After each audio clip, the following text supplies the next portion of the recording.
جب بھارت مشرقی پاکستان پر حملہ کر کے پاکستان کو دو ٹکڑوں میں تقسیم کرنے والا تھا، اس دقیق لمحے پاکستان کے صدر جنرل یحییٰ خان ٹوکیو سے نور جہاں کا گانا سن رہے تھے اور شراب کی محفلوں میں مدہوش تھے۔ کیا یہ صرف افواہیں ہیں یا پاکستان کی تاریخ کا سب سے شرمناک راز؟ آج ہم دیکھیں گے جنرل یحییٰ خان سے منسلک ایسے فیکٹس جو آپ نے پہلے کبھی نہیں سنے ہوں گے۔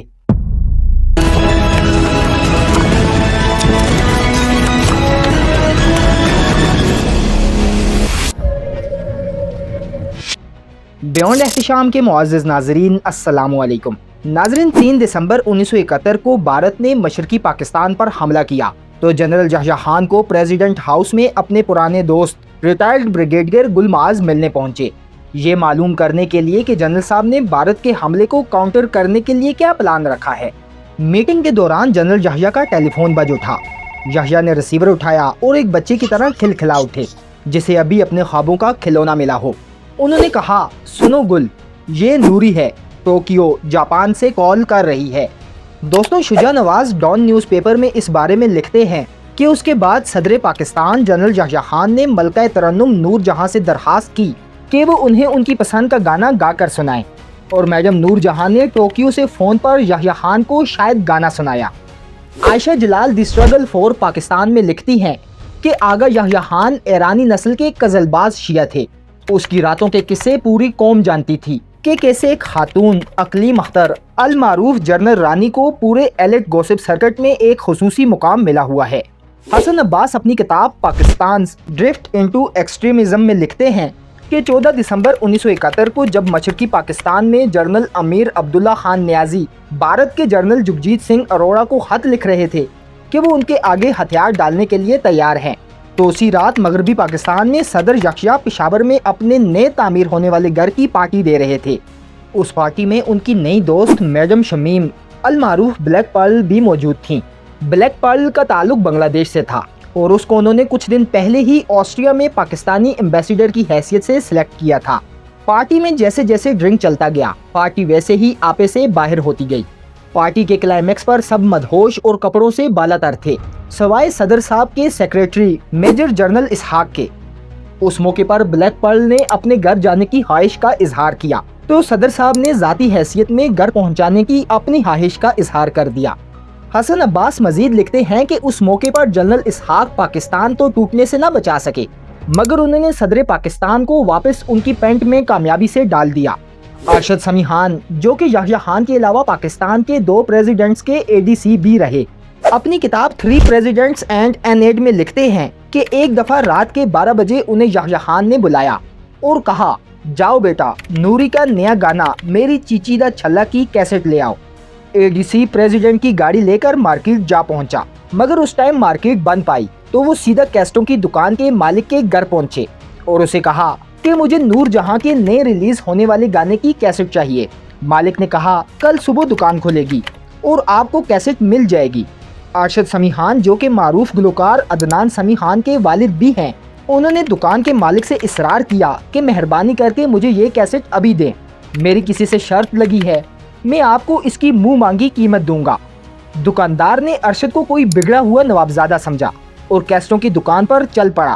اس وقت 5 روپے کی قیمت والی کیسٹ کے لیے اور جنرل یحییٰ کو خوش کرنے کے لیے 50 روپے ادا کیے گئے اور صدر صاحب کے پاس جلدی سے پہنچے۔ صدر صاحب بے چینی سے کیسٹ کا انتظار کر رہے تھے۔ ارشد نے جب انہیں دور سے کیسٹ دکھائی تو جنرل یحییٰ خوشی سے کلکاریاں مارنے لگے اور ایوان صدر کے اضطراب کو اس وقت سکون ملا جب صدر صاحب کے کمرے میں نور جہاں کا گانا چلا۔ اوون بینک جونز اپنی کتاب پاکستان آئی آف دا اسٹارم میں لکھتے ہیں کہ ایران کے شہنشاہ پاکستان کے آفیشیل وزٹ پر تھے۔ ان کی روانگی میں دیر ہو رہی تھی، لیکن صدر یحییٰ شہنشاہ کو رخصت کرنے کے لیے اپنے خوابگاہ سے باہر ہی نہیں آ رہے تھے۔ پروٹوکول کا بہت سنگین مسئلہ پیدا ہو گیا، کوئی بھی صدر یحییٰ کے بیڈ روم میں داخل ہونے کی جرت نہ کر سکتا تھا۔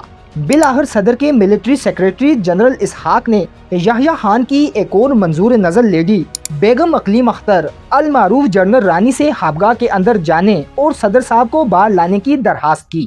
جب وہ کمرے میں داخل ہوئی تو اس نے دعویٰ کیا کہ اس نے پاکستان کی سب سے مشہور خاتون گلوکارہ کو صدر یحییٰ کے ساتھ نازیبا ماحول میں پایا۔ ان کے اس عمل پر جنرل رانی جیسی بندی نے بھی نفرت کی फिर जनरल रानी के ही कहने पर शहंशाह ईरान को इज्जत व तकरीम से रुखसत किया गया। दोस्तों, याह्या खान के बारे में कहा जाता है कि वो अपने मिलिट्री कैरियर में एक हार्ड वर्किंग आदमी थे, लेकिन 25 मार्च 1969 को अयूब खान के जाने के बाद और इक़्तिदार संभालने के बाद उनमें बहुत सी आदतें, जैसे कि बहुत ज़्यादा ड्रिंक करना और वुमनाइज़र की हैसियत से जाने जाने लगी। और यही वो मुश्किल वक्त था जब मशरकी पाकिस्तान अलग होकर बांग्लादेश बना। एक तकरीर के दौरान सकूत मशरकी पाकिस्तान का जिक्र करते हुए आगा शोरश काश्मीरी ने कहा था कि उसके जिम्मेदारान अनगिनत हैं, लेकिन उनमें अंगूर का पानी और जनरल रानी नुमाया है। मशहूर ब्यूरोक्रेट रोहिदाद खान ने अपनी किताब पाकिस्तान अ ड्रीम गॉन सोर में जनरल याह्या के शुरू के दिनों की तारीफ भी की और लिखा कि मार्च 1969 में जब अयूब खान ने इक़्तिदार छोड़ा तो मुल्क तबाही के दहाने पर था, लेकिन याह्या ने आते ही मजबूत और पॉपुलर फैसले किए। उसने 1 यूनिट को तहलील कर दिया जो मगरबी पाकिस्तान के अवाम पर मुसल्लित था। उन्होंने करप्ट तरीन अफसरान को बरतरफ किया। पाकिस्तान में पहले आज़ादाना, मुनसिफाना और गैर जानिबदाराना इंतखाबात कराए। उसके साथ उन्होंने पाकिस्तान के पर्सनली स्टेटस जैसे कि चित्राल, दीर और सवात को मगरबी पाकिस्तान में जम कर दिया। वाज़ेह रहे कि पाकिस्तान की तारीख में जितने भी इलेक्शंस हुए हैं उनमें सबसे शफाफ और गैर जानिबदार 1970 का इलेक्शन ही तस्लीम किया जाता है। शहर इक़्तिदार इस्लामाबाद को बसाने के लिए जब कैपिटल डेवलपमेंट अथॉरिटी या जिसे CDA भी कहा जाता है, जनरल याह्या ने उस डिपार्टमेंट के पहले चेयरमैन की हैसियत से आबियारी की। 1947 में जब हिंदुस्तान की तकसीम हुई तो उस वक्त याह्या ब्रिटिश इंडियन आर्मी में बतौर कॉलोनियल मेजर काम कर रहे थे।